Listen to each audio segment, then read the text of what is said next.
Chers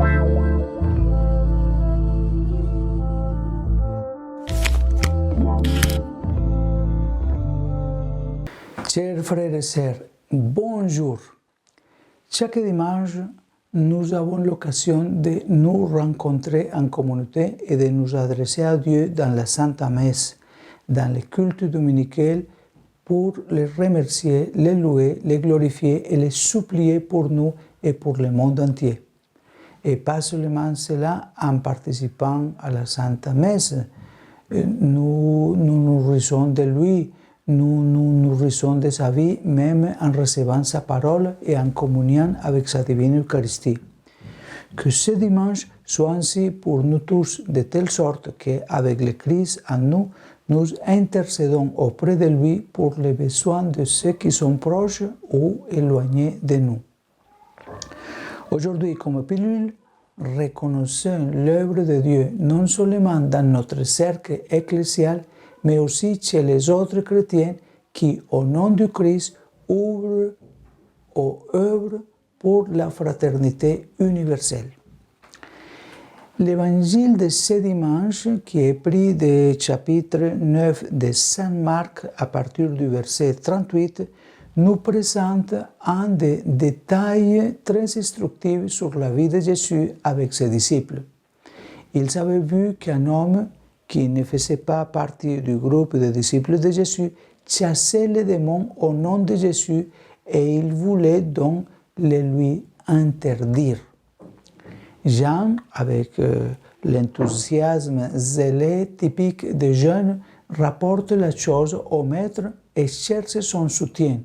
Mais Jésus, au contraire, répond « Ne l'empêchez pas, car il n'est personne qui puisse faire un miracle en invoquant mon nom et sitôt après parler mal de moi, qui n'est pas contre nous et pour nous. » Jean et les autres disciples manifestent une attitude de fermeture devant un événement qui n'entre pas dans leur schéma.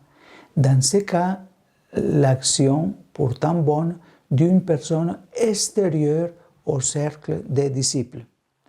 Au contraire, Jésus apparaît très libre, pleinement ouvert à la liberté de l'Esprit de Dieu qui n'est limité dans son action par aucune frontière et par aucune barrière. Jésus veut éduquer ses disciples, nous aussi aujourd'hui, à cette liberté intérieure. Cela nous fait du bien de réfléchir à cet épisode et de faire un peu un examen de conscience. L'attitude des disciples de Jésus est très humaine, très commune, et nous pouvons la trouver dans les communautés chrétiennes de tous les temps, probablement aussi en nous-mêmes. En toute bonne foi et même avec zèle, on voudrait protéger l'authenticité d'une certaine expérience en protégeant les fondateurs ou les leaders contre de faux imitateurs. Mais en même temps, il y a comme la peur de la concurrence, et ce n'est pas beau, la peur de la concurrence, que quelqu'un puisse soustraire les nouveaux disciples, et alors on n'arrive pas à apprécier le bien que font les autres. Cela ne va parce qu'il n'est pas de notre, dit-on. C'est une forme de haute référence. Il y a même là la racine du prosélytisme. Et l'Église, disait le pape Benoît XVI, ne grandit pas par prosélytisme, elle grandit par attraction. C'est-à-dire qu'elle grandit à travers les témoignages donnés aux autres par la force de l'Esprit Saint. La grande liberté de Dieu de se donner à nous constitue un défi et une exhortation à changer nos attitudes et nos relations. C'est l'invitation que Jésus nous adresse aujourd'hui. Il nous appelle à ne pas penser selon les catégories amis, ennemis, nous, eux, celui qui est dedans, celui qui est dehors, mien, tien. Mais aller plus loin, à ouvrir notre cœur pour pouvoir reconnaître sa présence et l'action de Dieu, même dans les milieux insolites et imprévisibles, et de personnes qui ne font pas partie de notre cercle.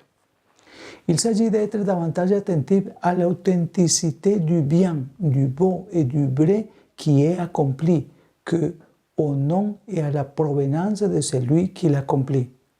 Par exemple, nous devons reconnaître tous les biens que de nombreux groupes évangéliques font parmi les peuples saints de Dieu. Il est plus important de travailler avec eux lorsque cela est possible. Et comme le suggère le reste de l'évangile d'aujourd'hui, au lieu de juger les autres, nous devons nous examiner nous-mêmes et couper sans compromis tout ce qui peut scandaliser les personnes les plus faibles dans la foi. Que la Vierge Marie, modèle d'accueil docile des surprises de Dieu, nous aide à reconnaître les signes de la présence du Seigneur parmi nous, à les découvrir où il se manifeste, même dans des situations les plus impensables et les plus inhabituelles.